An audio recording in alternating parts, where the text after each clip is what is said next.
4, Filipenses 4 diz assim, a palavra do Senhor: portanto, meus irmãos a quem amo e de quem tenho saudade, vocês que são a minha alegria e a minha coroa, permaneçam assim firmes no Senhor, ó amados. O que eu rogo a Evódia e também a Sintique é que vivam em harmonia no Senhor. Sim, eu peço a você, leal companheiro de jugo, que as ajude, pois lutaram ao meu lado na causa do Evangelho com Clemente e os meus demais cooperadores. Os seus nomes estão no livro da vida. Alegrem-se sempre no Senhor. Novamente direi, alegrem-se. Seja a amabilidade de vocês conhecida por todos. Perto está o Senhor. Não andem ansiosos por coisa alguma, mas em tudo pela oração e súplicas e com ação de graças, apresentem seus pedidos a Deus. E a paz de Deus, que excede todo entendimento, guardará seus corações e as suas mentes em Cristo Jesus. Finalmente, irmãos, tudo que for verdadeiro, tudo que for nobre, tudo que for correto, tudo que for puro, tudo que for amável, tudo que for de boa fama, se houver algo de excelente ou digno de louvor, pense nessas coisas. Tudo que vocês aprenderam, receberam e ouviram e viram em mim, ponham-no em prática, e o Deus da paz estará com vocês. Amém? Graças a Deus.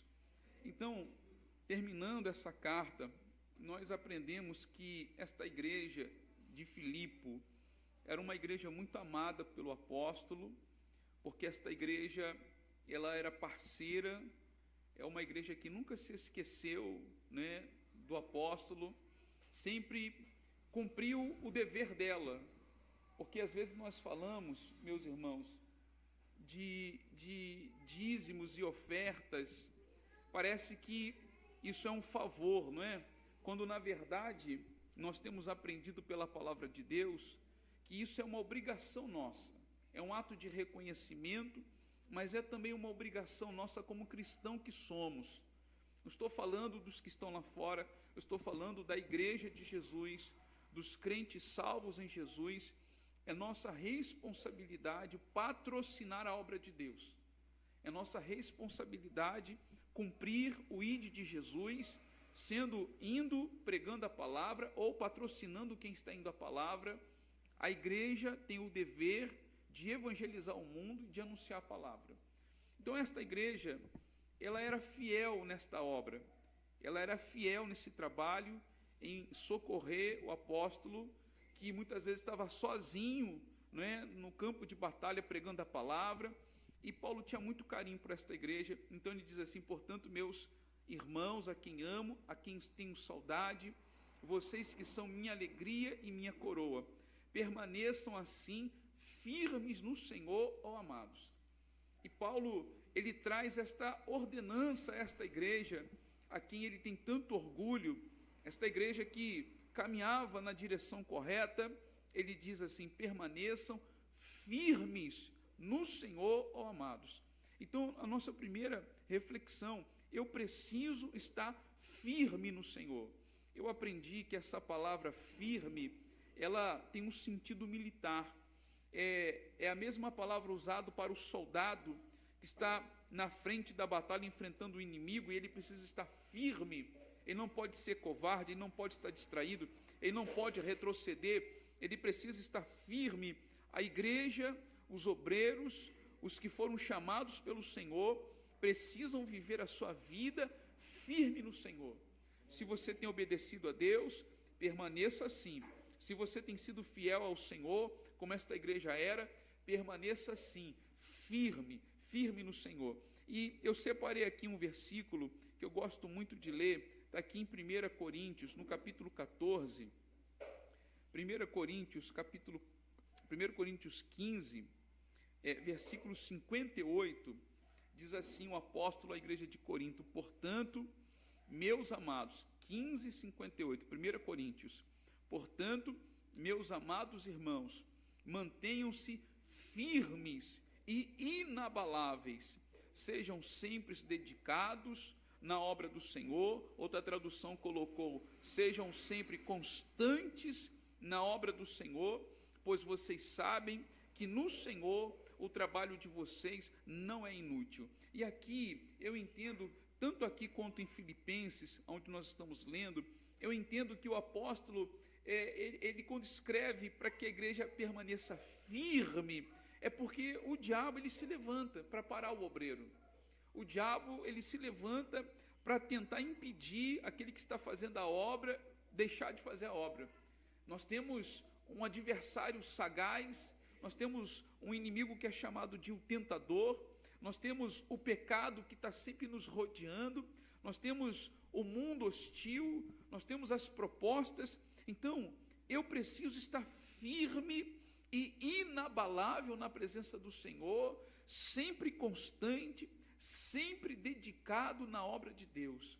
Não posso relaxar, eu não posso, nem mesmo quando sentir que o dever está cumprido, eu não posso descansar, eu não posso baixar a guarda, eu não posso me permitir me distrair. Eu preciso estar firme, eu preciso estar inabalável, eu preciso ser constante na obra do Senhor, porque a palavra de Deus está dizendo para mim e para você que haverá recompensa, haverá galardão, haverá exaltação do Senhor, haverá o galardão, a recompensa de Deus para nós. Então, eu estou lá em Filipenses 4, o apóstolo diz: portanto, meus irmãos, a quem amo, a quem tenho saudade, vocês são minha alegria e minha coroa, permaneçam assim firmes no Senhor, ó amados. E você percebe que havia um problema na igreja, que estava minando a igreja de dentro para fora, como eu tenho falado sempre com vocês. Ele diz assim no versículo 2, o que eu rogo a Evódia e também a Síntique.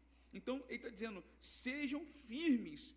E eu falo para você, Evódia, eu falo para você, Síntique, que vocês estejam firmes também, que vocês vivam em harmonia no Senhor. Então havia um problema entre essas duas irmãs, e um crente que tem um problema com o seu irmão, um crente que tem um problema de relacionamento com o seu irmão, que cultua ao mesmo Deus, que serve ao mesmo Deus, isso é uma desarmonia com a doutrina de Cristo, isso é uma desarmonia com o Evangelho de Jesus. Jesus ele deixou bem claro que temos que viver em unidade. Jesus deixou muito claro que a razão pelo êxito em pregar o Evangelho e alcançar as pessoas é porque estamos vivendo em unidade. O corpo não pode ter problemas nos seus órgãos, no seu funcionamento, certamente ele não vai para frente. Então o apóstolo diz: olha, vocês precisam, Evódia e Síntique, se voltarem para Deus, resolver essa questão que há entre vocês. Vocês precisam viver a vida de vocês em harmonia com o Senhor, de acordo com o Evangelho de Jesus, conforme o Senhor nos ensinou. E aí você percebe, meus irmãos, que estas irmãs, elas não eram novas, uma pessoa recém-chegada na igreja, que estava tendo esse tipo de problema porque ainda não tinha maturidade. Elas eram obreiras. O apóstolo diz assim no versículo 3, sim, peço a você, leal companheiro de jugo, que as ajude, pois lutaram ao meu lado na causa do Evangelho com Clemente e meus demais cooperadores. Então estas irmãs, elas faziam parte da liderança, eram pessoas de confiança, obreiras do Senhor, de confiança, e mesmo assim, quem sabe por não vigiarem, mesmo assim, quem sabe por não estarem firmes no Senhor, o mal entrou, a mágoa entrou, o ressentimento entrou, e estas duas irmãs estavam paralisadas, estavam estacionadas, certamente não estavam fazendo a obra como faziam antes, por estar havendo essa desavença, por estar havendo esse sentimento de intriga entre elas. O diabo é sagaz, irmãos. O diabo, ele é astuto. O diabo está sempre tentando encher o nosso coração, está sempre tentando corromper a nossa vida. Ele faz de tudo para nos parar, e por isso precisamos estar firmes. E aquilo que tem que ser resolvido para estarmos firmes, Nós temos que resolver. Nós temos que resolver. Se tem que pedir perdão, peça perdão. Se tem que se humilhar, se humilhe. Se tem que buscar reconciliação, busque a reconciliação. Nem que para isso você precise da ajuda de uma terceira pessoa. Porque o apóstolo diz aqui, tem quem sabe para Epafrodito, que estava levando esta carta para a igreja de Filipe, ele diz assim: peço a você, leal companheiro de julgo, que as ajude. Que você ajude essas irmãs a entrarem em acordo, que você ajude essas irmãs a fazerem as pazes, a viverem em harmonia. Então, o que tem que ser feito na nossa vida, nem que precise de uma outra pessoa para nos ajudar, nós temos que buscar essa ajuda, nós temos que buscar esse socorro, mas as coisas precisam ser resolvidas, para estarmos firmes, Jesus diz: aquele que ouve as minhas palavras e as pratica, este é o homem que está firme, ele está com a sua casa edificada sobre a rocha, amém? E ele diz assim então no versículo 4, alegrem-se sempre no Senhor, novamente direi, alegrem-se. Ele está preso, né? Nós sabemos que o apóstolo está preso em Roma, ele não sabe qual será o desfecho da sua prisão, se será condenado, se será absolvido, mas ele da prisão está escrevendo a pessoas livres, para que elas sejam alegres, e para que elas se alegrem no Senhor. E aí eu ouvi hoje uma reflexão sobre esse texto, e eu achei muito maravilhoso, porque é o seguinte: uma coisa é você estar feliz, outra coisa é você ser feliz. Então, quando uma pessoa recebe um prêmio, quando ela alcança a realização do sonho dela, ela está feliz. Mas a pessoa que é feliz, independente do que está acontecendo, ela é feliz. E nós somos alegres, e nós somos plenos e felizes, porque a nossa alegria é uma pessoa, a nossa alegria é Jesus, porque temos Jesus na nossa vida. Quando você olha para as palavras de Cristo, quando ele diz assim: quem de mim, eu sou o pão da vida, quem de mim se alimenta, nunca mais terá fome. O que o Senhor está dizendo? O Senhor está falando do vazio que há no coração do homem. O Senhor está falando do despropósito da existência do homem sem Deus.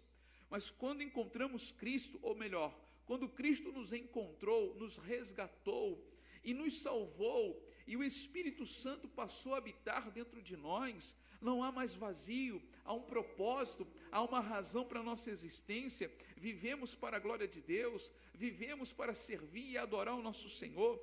Jesus, ele disse certa vez: aquele que crê em mim, do seu interior fluirão rios de água viva.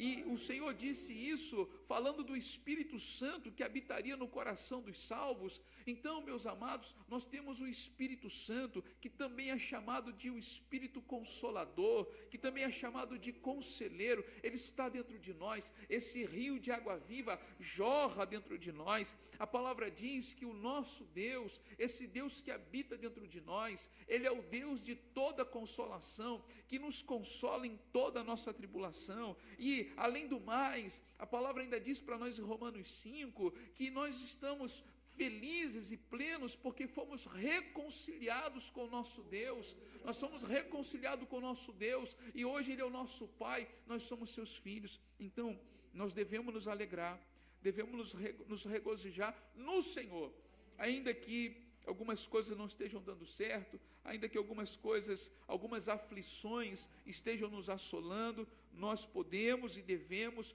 nos regozijar no Senhor e nos alegrar no Deus que nos salvou, no Deus que nos trouxe perdão, no Deus que nos trouxe vida eterna.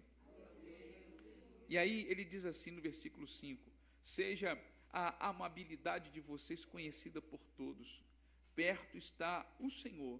Outra tradução colocou: seja a moderação de vocês conhecida por todos, perto está o Senhor. E há essa diferença na tradução, porque essa palavra, ela é difícil de trazer para a nossa língua, porque não existe uma tradução para a nossa língua, mas o que significa aqui é que devemos ser justo, e o justo que vive a sua vida exercendo misericórdia. O que significa isso? Eu posso viver a minha vida exigindo os meus direitos, exigindo aquilo que é meu, aquilo que a lei diz acerca do que é para mim, e não é isso que o texto está dizendo. O texto está dizendo que eu preciso ser como o meu Pai é, o nosso Deus é. O nosso Deus é justo, mas é um Deus misericordioso. É um Deus que, quando muitas vezes devemos receber a sua ira, Ele nos dá o seu perdão, Ele nos oferece o seu favor. É o que Jesus disse: se querem levar a sua túnica, deixa que leve a capa também. Se estão te obrigando a caminhar 1 milha, vá 2 milhas, caminhe a 2ª milha, seja bondoso, porque o vosso Pai, Ele derrama chuva sobre justos e injustos, Ele dá o seu sol sobre justos e injustos. O Senhor diz: se amarmos somente os nossos inimigos, se amarmos somente os nossos amigos, isso é fácil. Devemos amar até mesmo os nossos inimigos, devemos ser semelhantes ao nosso Pai. E é isso que o texto está dizendo. Seja a amabilidade de vocês, seja a salvação que vocês têm, conhecida por todos, que todos, ao olharem para vocês, possam ver em vocês o amor de Deus, a graça de Deus, a misericórdia de Deus, o favor de Deus, que vocês possam ser um canal da vida de Deus. E ele diz: perto está o Senhor. E por que devemos estar firmes? Por que devemos ser amáveis com todos? Porque perto está o Senhor. E o Senhor está perto porque o seu Espírito habita em nós, e tudo que fazemos o Senhor está vendo, e devemos sermos amáveis e firmes, porque perto está o Senhor, no sentido que Ele está voltando, está vindo buscar a sua igreja, e nós devemos estar preparados, devemos estar adornados, devemos estar enfeitados com sua graça, como uma noiva sem mácula, sem ruga, preparados para encontrar com o Senhor. Amém? Ele diz assim então: não andeis ou não andem ansiosos por coisa alguma, mas em tudo, pela oração e súplicas e com ações de graça, apresentem seus pedidos a Deus. Eu refletia nesse dia de hoje e eu fiquei assim: Deus, desde aquela época, a ansiedade era um problema. A ansiedade, ela rouba a nossa saúde. A ansiedade, ela nos impede de desfrutar as coisas boas que nós temos. A ansiedade nos adoece, a ansiedade nos leva à depressão, à angústia. E ele está dizendo: não ande ansioso, não ande preocupado, não fique preocupado, mas ore, entregue tudo a Deus, pela oração, pela súplica, com ações de graça. E não faz muito tempo que nós pregamos aqui dentro desse texto, a solução para a ansiedade é a oração, irmãos. O remédio para a alma angustiada, para a alma preocupada, é a oração. Mas é a oração da entrega, é a oração com fé, é a oração com ação de graça. É você orar, entregar nas mãos do Senhor, confiar nele e abrir os seus lábios para louvar, abrir os seus lábios para adorar o Senhor, abrir os seus lábios para confessar o quanto você confia nele, porque o nosso Deus é isso. Ele é um Deus que cuida de nós, é um Deus que está atento às nossas necessidades, é um Deus que prometeu estar conosco, Ele nos ama. A palavra diz que Ele é o nosso pastor e nada nos faltará. A palavra diz que até os fios de cabelo da nossa cabeça estão todos contados. Então por que ficar preocupado? Ficar ansioso é duvidar de Deus. Ficar ansioso é dizer para Deus, em outras palavras, que Ele não é suficiente para você. Ficar ansioso, ficar preocupado, é fechar os olhos para toda a bondade que Deus tem demonstrado para nós, é fechar os olhos e esquecer de tudo que o Senhor tem feito por nós. A palavra diz aqui, no Salmo 55, versículo 22, Salmo 55, versículo 22 diz assim: entregue suas preocupações ao Senhor, e Ele o susterá, jamais permitirá que o justo venha a cair. Vou ler de novo. Entregue suas preocupações ao Senhor, e Ele o susterá, jamais permitirá que o justo venha a cair. Você crê nessa palavra, meu irmão? Nós temos que crer nessa palavra. Olha o que o Senhor Jesus disse para nós, no Mateus 6, versículo 25, Mateus 6, 25 diz assim: portanto, eu lhes digo, não se preocupem com as suas próprias vidas, quanto ao que comer ou beber, nem com seus próprios corpos, quanto ao que vestir. Não é a vida mais importante do que a comida, e o corpo mais importante que a roupa? Observem as aves do céu, não semeiam, nem colhem, nem armazenam em celeiros, contudo, o Pai Celestial as alimenta. Não tem vocês muito mais valor do que elas? Quem de vocês, por mais que se preocupe, pode acrescentar uma hora que seja a sua vida? Por que vocês se preocupam com roupas? Vejam como crescem os lírios do campo, eles não trabalham nem tecem. Contudo, eu lhes digo que nem Salomão, em todo o seu esplendor, vestiu-se como um deles. Se Deus veste assim a erva do campo, que hoje existe, e amanhã lançada ao fogo, não vestirá muito mais a vocês, homens de pequena fé?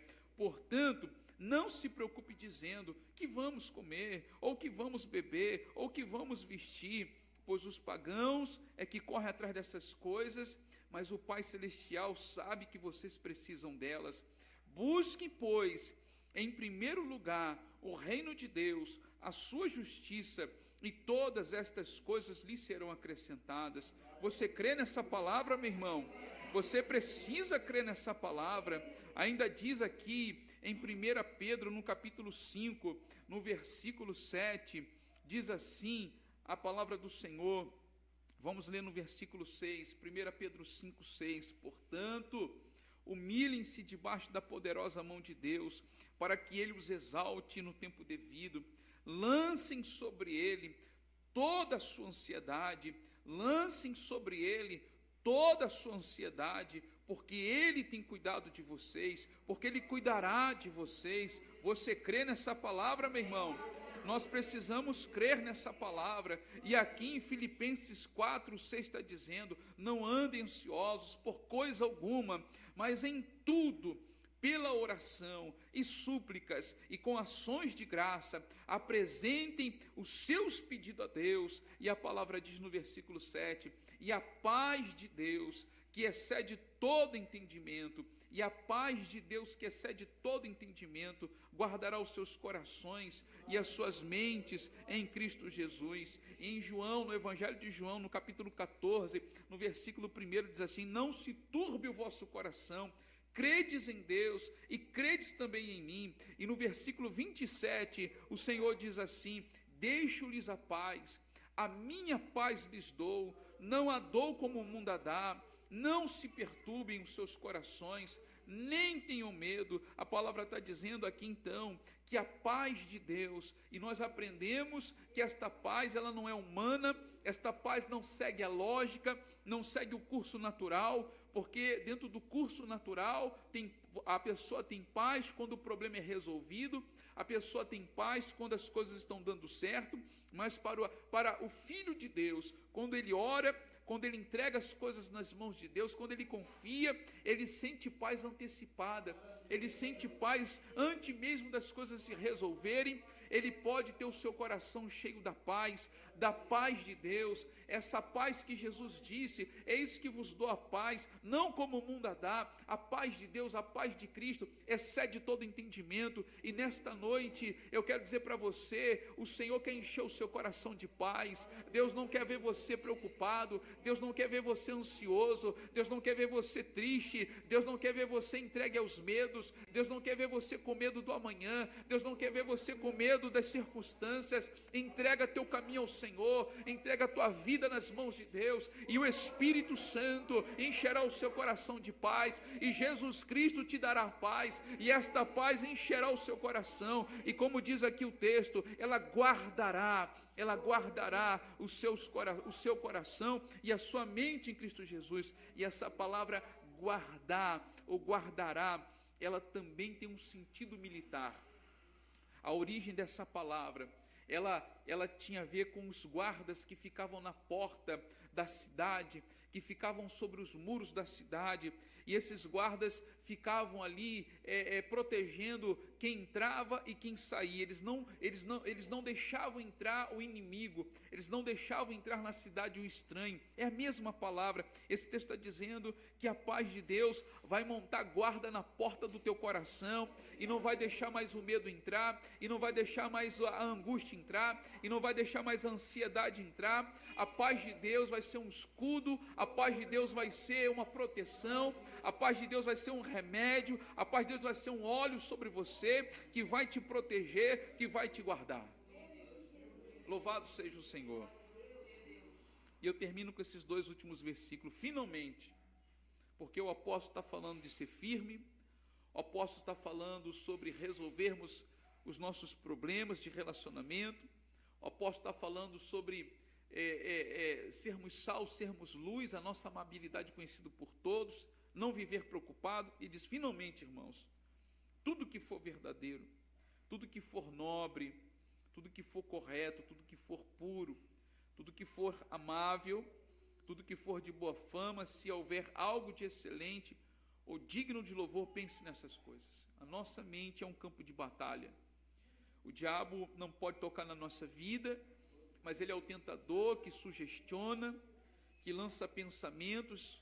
E a palavra fala, por exemplo, sobre tomarmos o capacete da salvação. A palavra fala sobre pensarmos nas coisas que são do alto e não nas coisas que são da terra. E deixa eu aplicar isso para você de maneira muito prática. Cuidado com o celular, cuidado com a internet. Às vezes você já orou, você já entregou nas mãos de Deus, mas fica cavando, fica buscando estas coisas, sabe? A gente precisa botar na balança o quanto tempo a gente fica no celular, vendo coisas que nos deixam ansiosos, e o quanto que de fato nós estamos nos alimentando da palavra de Deus, nos alimentando da presença de Deus. Então, é minha responsabilidade guardar minha mente, é minha responsabilidade renovar minha mente na palavra, é minha responsabilidade decidir o que vai estar dentro de mim. O apóstolo está dizendo, nisso pensai, e ele termina numa aplicação muito prática. Tudo que vocês aprenderam, receberam, ouviram e viram, ponham em prática, Tiago vai dizer que o homem que escuta a palavra de Deus e não a pratica, ele é semelhante à pessoa que vê no espelho o seu rosto, e quando ela vira de costa, ela esqueceu da sua própria aparência. Mas aquele que coloca em prática aquilo que aprendeu, é como árvore, é como uma pessoa que será bem sucedida em tudo que ela faz. Então, nós temos que praticar, Você está aprendendo hoje sobre ansiedade, pratica isso. Ora, entrega nas mãos de Deus. Você está aprendendo sobre relacionamento com o seu próximo, entenda isso, pratica isso, coloque-se em prática. O texto diz, e o Deus da paz estará com vocês. O Deus da paz te dará paz, e o Deus da paz estará com vocês.